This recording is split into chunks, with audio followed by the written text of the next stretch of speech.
다시 한번 인사합니다. 하나님께서 함께 하십니다.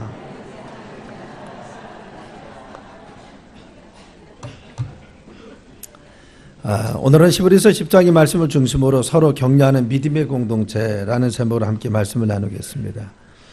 2019년 우리 갈막교회 표어는 함께 이루는 성전, 함께 누리는 축복입니다. 우리 예수님 안에서 함께 성전을 이룬 그 예수님의 지체들입니다. 그래서 함께 성전이 이루어가서 우리가 함께 성전 건축하고 주님 주시는 하나님의 귀한 축복도 함께 누리는 귀한 한 해가 되자라고 하는 것입니다. 함께 하기 위해서 무엇보다 중요한 것은 서로 격려하고 지지하는 것이 중요하다고 생각합니다. 그래서 오늘은 격려에 대해서 말씀을 나누려고 하는 것입니다. 오늘 24절과 25절이면 서로 돌아보아 사랑과 선행을 격려하며 모이기를 피하는 어떤 사람이 습관과 같이 하지 말고 오직 권하여 그날이 가까움을 올수록 더욱 그리하자라고 했습니다. 여러분, 격려가 참으로 중요하다는 것입니다. 어릴 때 체구가 작고 그의 아버지가 누구인지 모르는, 그래서 항상 동네에서 따돌림 받았던 한 아이가 있었습니다. 그는 늘 항상 비웃음과 멸시를 받으며 어린 시절을 보냈는데 벤 후퍼라는 사람입니다. 이 벤 후퍼는 힘들고 어려운 시절을 보냈는데 그가 12살 되었을 때 바로 동네에 있던 바로 교회 목사님이 새로 부임한 것입니다. 소문을 듣다니까 그 목사님은 늘 칭찬하고 격려하고 남을 비난하지 않는다는 그러한 소리였습니다. 벤 후퍼는 한 번도 교회를 가본 일이 없었는데 새로 오신 목사님이 그와 같이 늘 칭찬하고 격려해주고 사람을 이와 같이 정말 돋보여준다는 소리를 듣고 그는 교회를 가고 싶은 마음이 있었습니다. 그래서 한날은 예배 시간에 늦게 참여해서 설교를 듣고 그리고 축도하기 전에 빠져나온 것입니다. 이와 같이 가서 몇 주를 보냈습니다. 그러던 어느 날 설교 시간에 흠뻑 빠져서 그만 너무나 감명을 받았습니다. 넋을 잃고 있다가 축도가 끝나는 줄도 모르고 예배가 다 마친 겁니다. 축도가 끝마치고 나서 나오려고 했더니 사람이 통로에 늘어서 있어서 더 이상 나올 수가 없었습니다. 그래서 후퍼는 결국 목사님과 마주하게 대한 것입니다. 이 후퍼를 보았을 때 목사님께서 말씀했습니다. 내가 누구 아들인지 알겠다라고 했어요. 너 누구 아들이지? 라고 그런 겁니다. 이 후퍼는 늘 자기가 바로 아버지가 계시지 않는다는 것이, 그래서 따돌림 받는 것이 늘 자기에게는 정말 약점이었기 때문에 그 말을 들었을 때 자기가 당황했다는 겁니다. 그런데 그 목사님이 또 환하게 웃으면서 또 이야기했습니다. 그래, 내가 너 누구 아들인지 알겠다. 내 아버지를 꼭 닮은 것 같구나 라고 했습니다. 이 말을 들었을 때는 그 주변 사람도 놀랐습니다. 왜냐하면 후퍼는 아버지가 없는 줄을 그 주변 사람도 알고 있었기 때문에 그렇습니다. 그래서 모두가 다 의아하고 있었을 때 그 목사님이 또다시 웃으면서 얘기했습니다. 너는 하나님의 아들이야. 내 모습 보면 바로 알 수가 있어 라고 했어요. 후퍼는 이 말을 듣고 나서 당황해서 그만 목사님께 꾸벅 인사를 하고 빠져나왔습니다. 그런데 바로 빠져나와서 손살같이 달려가는 그를 향해서 목사님이 크게 소리했습니다. 이제부터 하나님의 아들답게 훌륭하게 살아야 된단다. 이 말을 했습니다. 그리고 열흘가 지났습니다. 벤 후퍼는 테니시주의 주지사가 됩니다. 그리고 그 직무를 너무나 잘해서 재임까지 할 수 있도록 하나님께서 재선하도록 그를 붙들어 주었습니다. 주지사가 되고 나서 벤 후퍼는 훗날에 다음과 같이 바로 이야기한 것이 우리에게 전해집니다. 그날 젊은 목사님을 만나서 내가 하나님의 아들이라는 말을 듣던 바로 그날이 테니시주의 주지사가 태어난 날이었습니다. 자기는 바로같이 열등감과 상처로 가득 차 있었는데 바로 목사님의 그 말 한마디가, 격려의 말 한마디가 자기를 다시 세워줬다는 겁니다. 용기를 가지고 다시 일어날 수 있도록 만들어 주었다는 겁니다. 격려가 중요한 겁니다. 어느 분이 사람이 고통을 얼마나 잘 견딜 수 있는지 바로 측정해 보았습니다. 맨발로 얼음물에 들어가서 견디는 것을 보았다는 겁니다. 누가 가장 오래 있는지 바로 본 것입니다.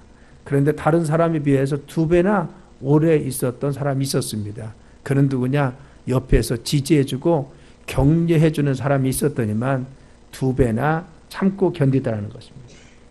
여러분, 그렇죠. 바로 같이 격려라고 하는 것은 그 사람에게 힘을 주는 것입니다. 새롭게 도전할 수 있는 것입니다. 어려움도 참아 이겨낼 수 있게 만드는 것이 격려인 것입니다. 우리가 정말 이와 같이 격려하며 살고 있습니까? 오늘 본문에 보면은 서로 돌아보라는 겁니다. 그리고 또한 너희들이 선행과 그리고 또한 사랑을 격려하라는 겁니다. 믿음이 어려운 상황 속에 있을 때 성도들을 향해서 야 서로 돌아보라. 그래서 서로 돌아보면서 잘하고 있는 것은 격려하라는 겁니다. 그리고 잘할 수 있도록 격려하라는 것입니다. 그래서 모이기를 피하는 어떤 사람의 습관과 같이 하지 말고 자꾸 모여서 서로 격려하고 서로 독려하고 서로 칭찬해주고 서로 힘을 실어줘서 이 어려운 난관과 어려움을 이겨낼 것을 말씀해 주고 있는 겁니다. 2019년도 우리가 함께 이루는 성전을 이루기 위해서 정말 우리가 한 지체되고 또한 성전을 잘 건축하며 함께 누리는 축복, 누리는 하나님의 귀한 축복을 누리기 위해서 우리가 서로 격려하고 독려하는 그리고 칭찬하는 공동체 되길 간절히 축원합니다. 그래서 우리 갈막교회가 이런 칭찬과 격려를 통해서 교회도 건축하고 영혼도 구원하고 하나님 축복을 누릴 수 있는 믿음의 교회가 되자는 것입니다. 그러기 위해서 우리는 서로 격려자가 되어야 되는 것입니다. 24절에 보면은 서로 돌아보아 하겠습니다. 사랑과 선행을 바로 격려하라 하겠습니다. 여러분 돌아본다는 것은 무엇입니까? 서로 관심을 가지고 유심히 살펴보라는 것입니다. 그냥 지쳐 지나가지 말고 그리고 또한 그냥 정말 무심하게 보지 말고 서로 돌아보라는 겁니다. 그들이 무엇을 잘하는지 어떤 것을 지금 하고 있는지 그리고 지금 무엇을 하려고 하고 있는지 어떤 것에 정말 애를 쓰고 있는지 서로 좀 유심히 잘 보라는 것입니다. 믿음의 공동체 안에서 서로 돌아봐 그들이 잘하는 거 있으면 격려하고 칭찬해서 더 잘할 수 있도록 하라는 것이 오늘의 본문의 말씀인 것입니다. 지금까지 근로는 미국의 각각 계층에서 성공한 사람들 100명의 성공 요인을 분석해 보았습니다. 그 결과는 바로 이 100명의 공통점은 무엇이냐? 굿 파인더였다는 겁니다. 다른 사람의 좋은 장점이나 좋은 점을 늘 찾는 사람들, 그런 눈을 가지고 있는 사람들이 바로 성공적인 삶을 살았다는 것입니다.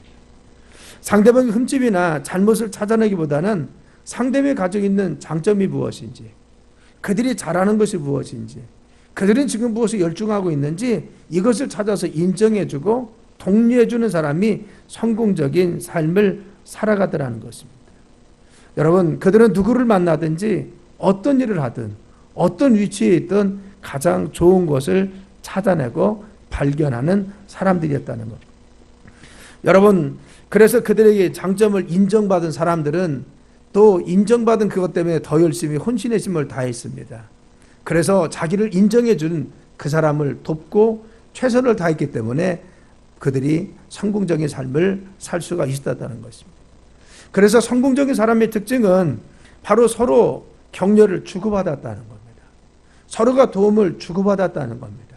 그래서 바로 이같이 주고받을 때 그들이 함께 성장하고 함께 성공적인 삶을 살아가더라는 것이 그의 결론인 것입니다. 여러분, 여러분들은 지지하고 격려받은 적이 있습니까? 요 근래 내가 누구에게 칭찬받은 적이 있습니까? 누군가 나에게 당신 정말 잘하고 있습니다. 조금만 더 용기를 내세요. 아주 지금 잘하고 있습니다. 그런 소리 들어본 적이 있습니까? 또 나는 어떻습니까? 나는 지금 다른 사람에게 그런 격려를 했습니까? 내가 정말 주변 사람에게 칭찬해 주었습니까? 그에게 용기를 붙들어 주었습니까? 여러분, 세상에는요 격려가 필요하지 않은 사람은 아무도 없습니다. 어느 누구 나는 격려가 필요 없어, 나는 격려받지 않아도 나는 성공적인 삶을 살 수 있어, 이런 사람은 아무도 없습니다. 여러분, 왜 그렇습니까? 우리는 서로 격려와 위로를 통해서 힘을 얻고 살아갈 수 있는 존재이기 때문에 그렇다는 것입니다.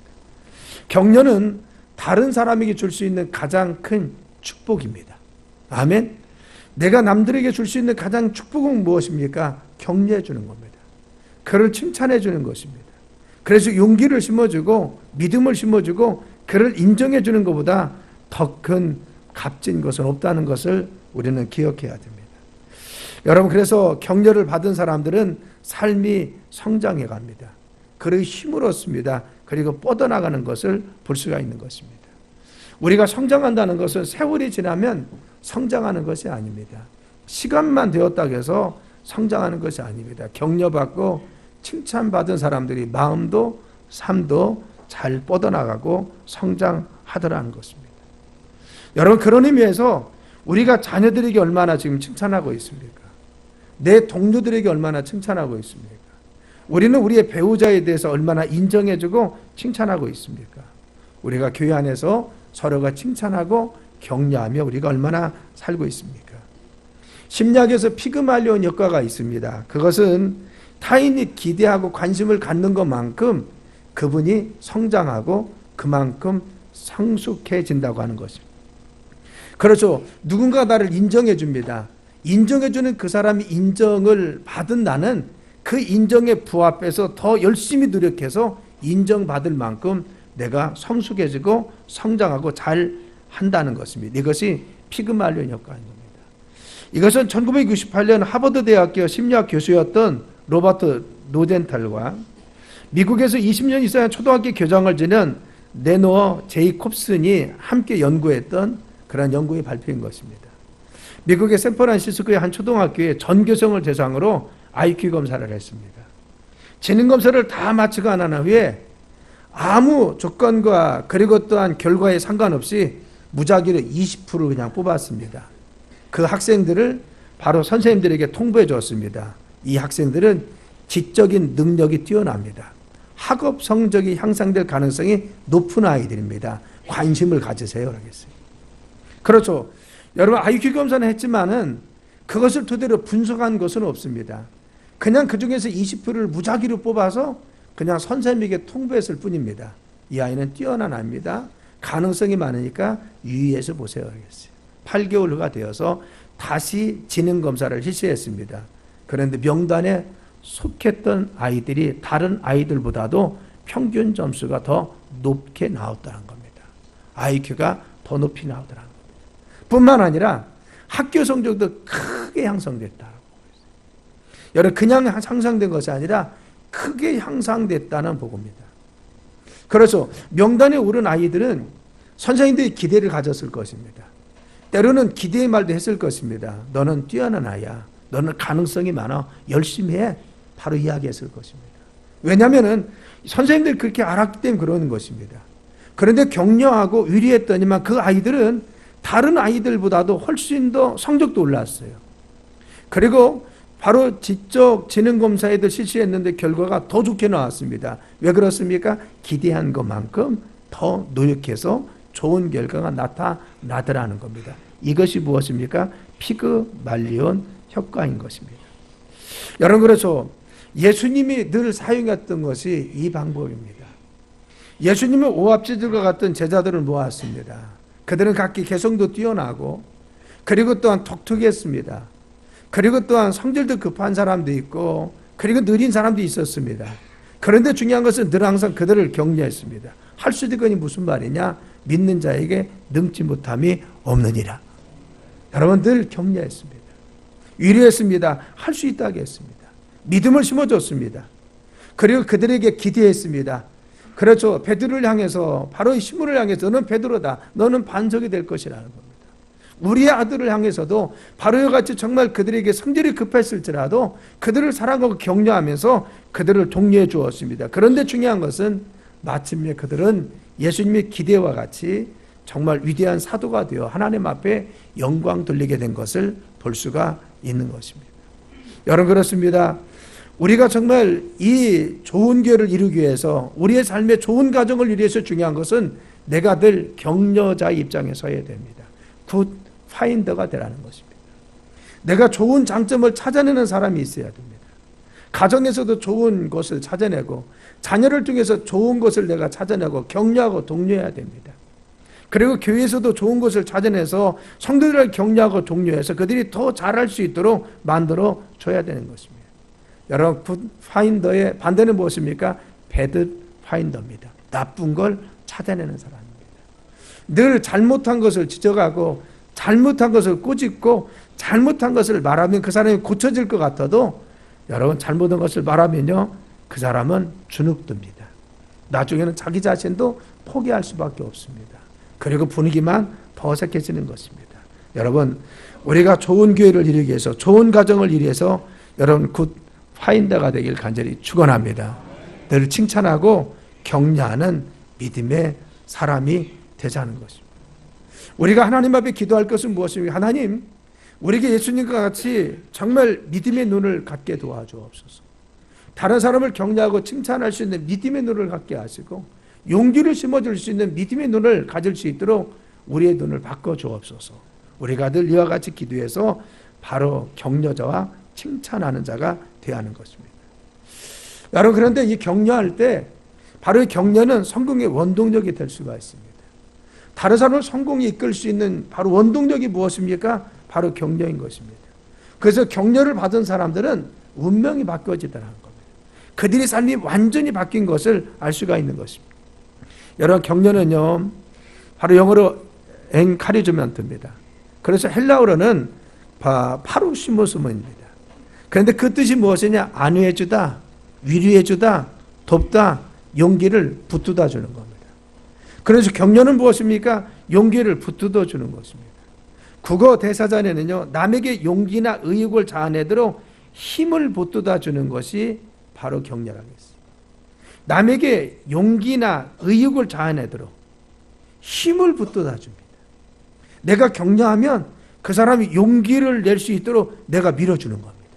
힘을 실어주는 겁니다. 그래서 격려는 무엇입니까? 상대방에게 바로 다른 일을 추진할 수 있는 원동력이 되는 거죠. 그렇죠. 나는 격려함으로 말미암아 그 사람은 일어날 수가 있습니다. 그 일을 다시 시작할 수가 있습니다. 용기를 내서 도전할 수가 있습니다. 이것이 무엇입니까? 격려인 것입니다. 그래서 오늘 24절에 서로 돌아보라는 겁니다. 그 사람들에게 격려할 것이 무엇인지, 내가 칭찬해서 독려해야 될 것이 무엇인지, 그 사람이 일어나게 할 것이 무엇인지 서로 돌아봐서 유심히 살펴보아서 내가 무엇을 격려해서 그 사람을 일으킬 것인가, 그 사람을 세워줄 것인가, 무엇을 칭찬해서 바로 그 사람을 일으킬 것인가. 그래서 사랑과 선행을 격려해서 그들을 일으켜 세우라는 것입니다. 우리가 이 말씀에 근거해서 격려할 때 세 가지 주의해야 돼요. 첫째는 무엇이냐? 그 사람 인격을 인정해 주는 것이 격려입니다. 격려에서 가장 중요한 것은 무엇입니까? 여러분, 그 사람을 인정해 주는 것입니다. 여러분, 남편은 부인에게 인정받고 싶어 합니다. 그리고 아내는 남편에게 사랑받고 싶어 합니다. 그렇죠. 내가 더 아름다워서가 아니라 내 모습 이대로 남편이 나를 사랑해 주기를 원합니다. 그리고 남편은 아내가 내가 좀 부족한 것이 있을지라도 나를 인정해 주고 존중해 주기를 원하는 것이 남편입니다. 그렇죠. 그 자체를 인정해 주는 것이 뭐예요? 바로 이와 같이 존중해 주는 것이죠. 격려는 무엇입니까? 그 자체를 인정해 주는 겁니다. 여러분, 모든 자녀는 부모에게 인정받고 싶어 하죠. 내가 때로는 부족할지라도 부모가 인정해 주길 원합니다. 제가 어느 프로그램에 봤습니다. 30대 된 한 여인입니다. 그에게 물었어요. 당신이 가장 원하는 게 뭡니까? 자기는 부모님에게 칭찬받고 격려받고 싶다는 겁니다. 여러분, 30대입니다. 그렇죠. 30대 되어서 다 형성되었어요. 자아도 형성되고 사회에서 그래도 생활을 합니다. 그런데 지금도 당신이 무엇을 원합니까? 자기는 부모님이 자기를 인정해 줬으면 좋겠답니다. 자기를 믿어줬으면 좋겠다.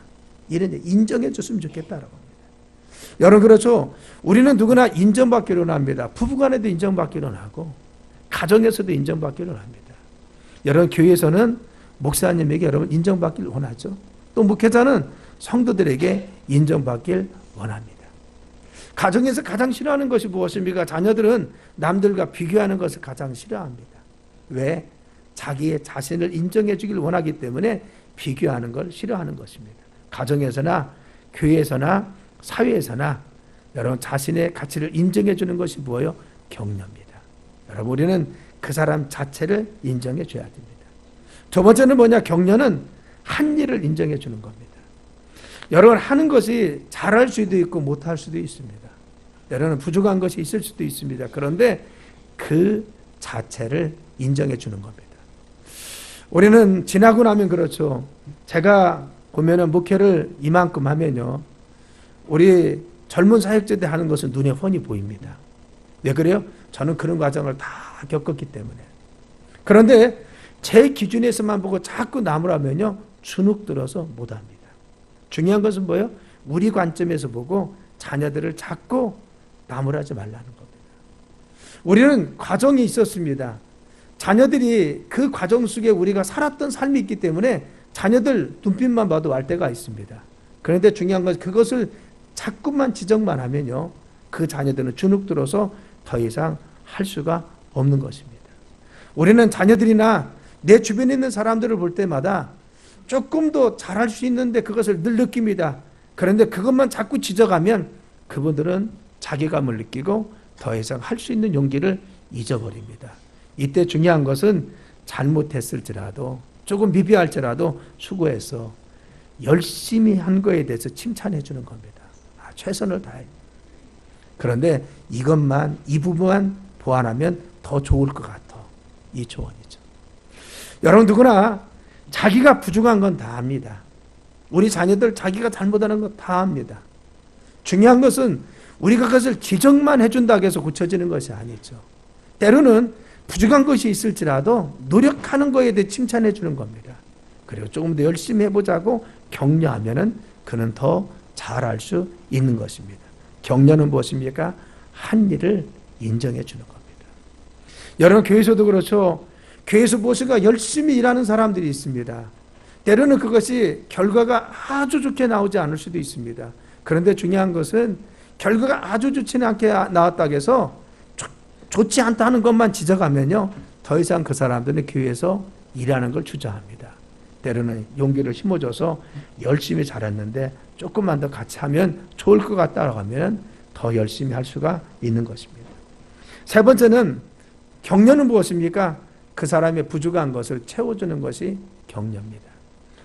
저는 가장 중요한 것은 돌아보아라는 말입니다.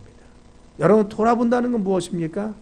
그 사람이 부족한 것이 무엇인지, 잘하는 것이 부족한 것이, 그리고 칭찬할 것이 무엇인지 유심히 보라는 겁니다. 우리가 돌아보면, 유심히 보면 잘하는 것도 보입니다. 그리고 못하는 것도 보입니다. 부족한 것도 보입니다. 이때 중요한 것은 칭찬할 수 있는 것은 격려하고 칭찬해서 붙들어 줍니다. 그리고 부족한 것은 내가 채워주는 겁니다. 격려하고 위로하면서 내가 도와줘 할 수 있게 만들어 주는 것입니다. 여러분 부부가 좋은 예가 아닙니까? 여러분 부부는요 돕는 배필입니다. 그래서 남자와 여자가 다릅니다. 그런데 중요한 것은 둘이 합하여 한 몸이 되었다 하겠어요. 하나님은요 남자와 여자가 하나가 되어서 둘이 합했을 때 하나라고 봅니다. 비록 남자도 부족하고 여자도 부족합니다. 그런데 둘이 부족한 것을 메꿔주고 서로 보완해 줬더니만 하나님은 완벽한, 하나님 보실 때 아름다운 하나가 되었다는 겁니다. 온전한, 하나님 보실 때 아름다운 사람이 되었다는 겁니다. 그렇죠. 부부는요 약점이 있을 수가 있습니다. 그것을 메꾸어 주는 것이 부부가 아닙니까? 지적하는 것이 아닙니다. 남편이 못하는 거 있으면 부인이 메꾸어서 가정을 잘 이끄는 것이고, 그리고 부인이 잘못하는 것이 있으면, 부족한 거 있으면 남편이 메꾸어서 그 가정을 아름답게 이끌어 가는 것입니다. 여러분 우리는 격려하는 믿음의 공동체 됩시다. 있습니까? 가정에서도 격려해야 됩니다. 남편과 아내가 서로 격려해야 되고, 자녀들을 향해서 서로 격려해 줘야 되고, 교회 안에서도 서로 격려해 주고, 목장에서도 서로 격려해 주는 것입니다. 그런데 이 격려가 사람의 운명을 바꿀 수 있는 것입니다. 카루스라는 유명한 성악가가 있습니다. 한 세계에 한 명 나올까 말까한 유명한 성악가입니다. 그런데 그는 너무나 가난해서 이태리 어느 공장에 다니면서 그는 돈을 벌면서 성악을 레슨 받았습니다. 어느 날 성악 선생님이 자기에게 이야기했습니다. 카루스, 너는 음악에 대성하긴 틀렸어. 이런 실력으로는 성공할 수가 없어. 덧문이 바람에 흔들리는 것처럼 덜덜 소리 내고 있을 뿐이야 라고 지적합니다. 여러분 자기는 선생님에게 정말 지도를 받으면서 성악가가 되기 원했는데 너는 덜덜거리는, 덧문에 덜덜거리는 소리를 내는 문짝에 불과해. 이렇게 한 겁니다. 너는 대성할 수 있는, 성공하기에 틀렸어 라고 낙인 찍었습니다. 얼마나 실망이 됐겠습니까? 어린 카루스가 실망해서 집에 돌아온 겁니다. 그때 실망해 있는 카루스를 향해서 어머니가 이렇게 이야기했습니다. 카루스야, 실망하지 마. 나는 너를 믿어.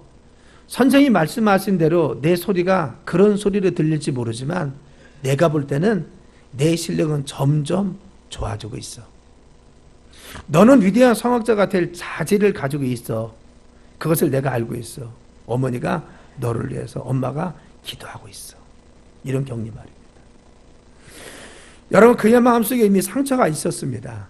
선생님이 그를 단정했습니다. 물론 선생님 너를 그렇게 볼 수가 있지만 엄마가 볼 때는 네가 좀 좋아지고 있어. 그리고 엄마가 너를 위해서 기도하고 있어. 내가 응원해 줄게. 너 한번 시도해봐 라는 겁니다. 이 말을 듣고 카루스는 다시 도전해서 세계적인 성악가가 되었다는 겁니다. 우리에게 중요한 것은 지금 다 잘한다 그런 것은 아닙니다.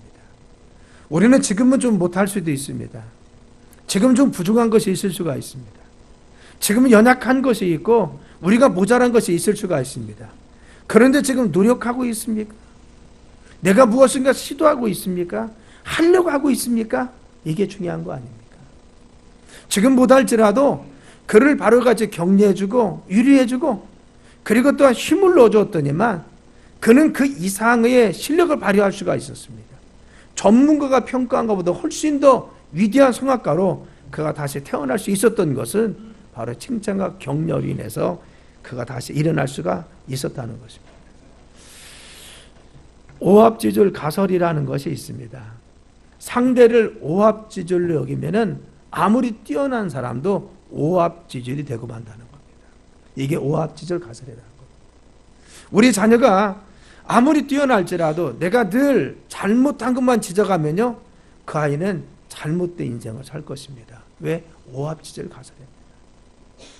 우리의 삶 가운데 내가 바라볼 때 내 남편이나 내 자녀나 내 주변 사람들을 어떻게 보고 있습니까? 내가 볼 때 그에게 기대를 가지고 있습니까? 내가 그에 대해서 무엇인가 정말 소망을 가지고 있습니까? 내가 잘하는 것에 대해서 늘 칭찬하면서 도전하라고 자꾸 이야기하고 있습니까? 아니면 자꾸 지적하면서 잘못한 것만 이야기하고 있습니까? 우리는 지금 어떤 사람입니까? 그래서 우리가 잘못만 지적하면 오합지졸 가설이 내 주변에서 벌어질 것입니다. 스파라우리라는 교수는 한 번의 비난은 9번의 칭찬이 있어야 겨우 평상의 마음으로 돌아간다라고 했어요. 그렇죠. 바로 지적받고 비난받는 사람은요, 상처가 있습니다. 이것이 지워주기 위해서는 9번의 칭찬이 있어야 된다는 겁니다. 여러분, 파레스 법칙에 의하면 우리가 2번 바로 이같이 지적받으면 8번 칭찬을 들어야 된다라고 이야기합니다. 어떤 사람은 7대3을 이야기하거든요. 3번 지적받은 사람은 7번을 바로 이같이 정말 칭찬받아야 된다. 7대3입니다. 바로 대수가 7대3인지 8대2인지 9대1인지 알지 못합니다. 그런데 중요한 것은 무엇입니까? 상처받은 마음, 비난받은 마음은 칭찬받고 격려받아야 다시 회복될 수 있다는 것입니다. 사랑 여러분, 우리가 칭찬하고 격려합시다. 믿습니까? 내 주변에 대해서, 내 자녀에 대해서 좀 칭찬하자는 거예요. 내 남편에 대해서 위로하고 격려해보자는 거예요. 우리 아내에 대해서 늘 칭찬하고 격려하자는 겁니다. 여보 수고했어. 여보 잘하고 있어. 얼마나 좋습니까? 그래서 부부간에 정말 우리가 잘하는 것을 잘한다고 인정해 주는 겁니다. 노력하는 것을 노력하는 자체를 인정해 주는 겁니다. 그가 가지고 있는 장점을 우리가 자꾸만 인정해 주고 격려해 주는 것입니다. 부족한 건 상대방이 더 잘 알고 있습니다. 우리가 격려하고 칭찬하고 그리고 또한 그를 위로해 주다 보면 그는 더 잘하려고 노력해서 더 좋은 사람이 될 수가 있는 것입니다. 우리 교회가 이런 교회가 되길 간절히 축원합니다. 우리가 모였을 때마다 서로 격려하는 것이 중요한 것이죠. 요즘 어렵다고 합니다. 제가 어제 어느 분을 만났습니다. 어렵죠? 첫 마디가 예, 목사님 굉장히 어렵습니다. 첫 마디입니다. 그렇죠. 여러분, 여러 가지 어려운 현상들이 많이 일어나고 있습니다. 그런데 정말 이 어려운 시대에 우리가 다시 일어날 수 있는 것은 무엇입니까? 믿음의 공동체 안에서 성도들 간에 격려해 주는 것입니다. 내가 당신을 위해서 기도하고 있습니다. 힘을 내서 한번 다시 도전해 보세요. 하나님께서 도와주십니다. 당신 정말 잘하고 있습니다. 주님께서 함께 해 주십니다. 이것이 얼마나 큰 힘이 됩니까? 열심히 노력함에도 불구하고 사회는 넉넉하지 않습니다. 생활이 우리가 잘 풀어지지 않는 것이 사실입니다. 우리의 삶이 정말 어려운 것이 사실입니다. 그러나 우리가 교회에서 가장 중요한 것은 무엇입니까? 격려받아야 되는 것이 이 교회가 아닙니까? 여러분, 교회에서 돌아갈 때는 우리가 힘이 좀 나야 되죠. 성도들을 만나고 돌아갈 때는 그래, 용기가 좀 나야죠. 그래, 나도 가서 다시 한번 일주일을 도전해 봐야지. 내가 좀 믿음으로 살아봐야지. 저 권사님 나를 위해서 기도하고 있는데 내가 다시 한번 도전해 봐야지. 이런 힘이 나오는 것이 교회가 돼야 되지 않습니까? 여러분, 이런 것이 교회인 것입니다. 기러기 여러분 잘 보시죠. 기러기를 보면요, V장을 그리고 갑니다. 참 아름답죠. 그런데 기러기 떼가 V장을 그리고 가는 이유가 있다는 겁니다. V장을 그리고 가면은 혼자 갈 때보다 70%나 더 오래 갈 수가 있다는 겁니다. 70%나 더 오래. 여러분, 기러기가 V장을 만들어 갈 때 공기대가 형성이 된답니다. 그래서 뒤에 있는 기러기들은 공기의 저항을 받지 않고 쉽게 갈 수 있다는 겁니다. 그래서 70%나 더 멀리 간다는 겁니다. 우리는 기러기가 지나갈 때 기럭 그러죠. 왜 그런 줄 압니까? 앞에 있는 기러기를 독려하는 소리입니다. 내가 뒤에 있어, 용기 내, 힘을 다해. 그렇죠. 앞에 있는 기러기는 지금 공기를 가르며 가는 겁니다. 뒤에 있는 기러기가 쉽게 올 수 있도록 공기를 가르며 가는데 힘들고 지쳐 있을 때 뒤에서 소리를 통해서 격려하고 위로해 줍니다. 그리고 기러기들이 순서를 바꿉니다. 왜 그렇습니까? 지친 기러기가 뒤로 가고 힘 있는 기러기가 앞으로 가서 다시 공기 저항을 받고 끌어가는 것입니다. 사랑하는 여러분, 이것이 격려인 것입니다. 우리가 믿음의 사람들이 중요한 것을 격려하는 것이 중요합니다. 오늘 히브리서 말씀의 배경은 무엇입니까? 극도로 종교적인 핍박과 어려움 속에 빠져있는 그 당시입니다. 신앙생활이 너무 힘들고 어려웠습니다. 그래서 사람들이 흩어지기 시작합니다. 그들이 정말 어디서 위로받을 수가 없었습니다. 그래서 너희는 모이기를 피하는 어떤 사람이 습관과 같이 하지 말라는 겁니다. 너희들 어려움 속에서, 이 핍박 속에서 흩어지지 말라는 겁니다. 그래서 더욱더 모이기를 힘쓰라. 그래서 사랑하고, 그리고 독려하고, 칭찬하고, 격려해서 바로 우리가 정말 선행을 통한, 그리고 사랑과 선행을 격려해서 서로가 정말 이와 같이 힘쓰는 믿음의 교회를 이루자라는 겁니다. 너희들 어려움 속에 흩어지면 피할 수밖에 없다는 겁니다. 그래서 자꾸 모이자는 겁니다. 모여서 뭐합니까? 그들이 하는 잘하는 것을 격려하고 독려해서 믿음으로 잘 이겨내자. 이것이 히브리서 오늘 본문의 말씀입니다. 사랑하는 여러분, 우리가 어려울수록 더 격려하고 독려하기를 간절히 축원합니다. 믿습니까? 17세기에 유명한 성공의 성직자가 있는데 시인 조던이라는 사람입니다. 리버풀 항구에서 자기가 배를 타고 가는데 많은 교인들이 나와서 손을 올리며 마중은 나왔습니다. 목사님 잘 다녀오세요. 자기는 마음속에 좀 번거로움이 있었다는 겁니다. 왜? 좀 겸언쩍기도 하고 그런 것 같아요. 번거롭다라고 나와 있어요. 그런데 갑자기 노인 한 분이 자기 교회 식구들에게 다가가서는 지폐 몇 장을 꺼내주더라는 겁니다. 그래, 이렇게 부탁하는 말을 들었습니다. 제게야 부탁 하나 있습니다. 배가 떠날 때 저를 위해서 손을 흔들어 주시기 바랍니다. 저는 아무도 저를 위해서 손을 흔들어 줄 사람이 없습니다. 하고는 자기 교인에게 가서 지폐 몇 장을 주면서 부탁하더라는 겁니다. 여러분, 바로 이분은요, 자기가 어떤 곳을 떠나는데 아무도 자기를 바로 이같이 환송하지 않았습니다. 어느 누구도 잘 다녀오라고 이야기하지 않는 겁니다. 자기 혼자 쓸쓸히 가는 것입니다. 그래서 이것이 너무나 쓸쓸해서 자기는 독려받고 싶었습니다. 자기가 가는 거에 대해서 환송받고 싶었습니다. 그리고 잘 다녀오라고 자기는 바로 같이 환대받고 싶은 마음이 있었습니다. 그런데 아무도 없이 자기는 혼자 떠납니다. 그래서 교인에게 부탁하는 것입니다. 사랑 여러분, 우리의 삶이 그렇죠. 우리 정말 누군가가 우리에 대해서 정말 힘을 실어주고, 그리고 환대해주고, 환영해주고, 기대해주는 거 정말 귀한 것입니다. 그래서 그는 이렇게 시를 썼어요. 우리는 각각 떨어진 외로운 섬이 아니라 모두 대륙의 한 부분이다. 우리는 함께 있다는 겁니다. 사랑 여러분, 우리 믿음의 사람들이 하나인 것을 늘 인정하시길 간절히 축원합니다. 그래서 가정에서 우리는 격려의 사도로 우리가 서야 됩니다. 늘 격려하고 위로하는 자, 직장에서도 인정하고 위로하는 자, 교회 안에서도 그 사명을 감당할 수가 있어야 되는 것입니다. 여러분, 격려 한마디가 이토록 소중한 것을 알고 우리 교회가 늘 격려하는 믿음의 공동체 되길 간절히 축원합니다. 그래서 2019년 한 해 동안 함께 이루는 성전, 우리가 한 몸 되어서 성전도 지어가는데 격려하고 위로해서 성전을 잘 지어야 됩니다. 또 함께 누리는 축복, 격려를 통해서 우리가 축복받고 믿음 안에 승리하는 귀한 삶이 되길 예수님의 이름으로 축원합니다. 기도합니다. 하나님, 사랑하는 귀한 갈막교회가 서로 위로하고 격려하는 재단 되게 도와줘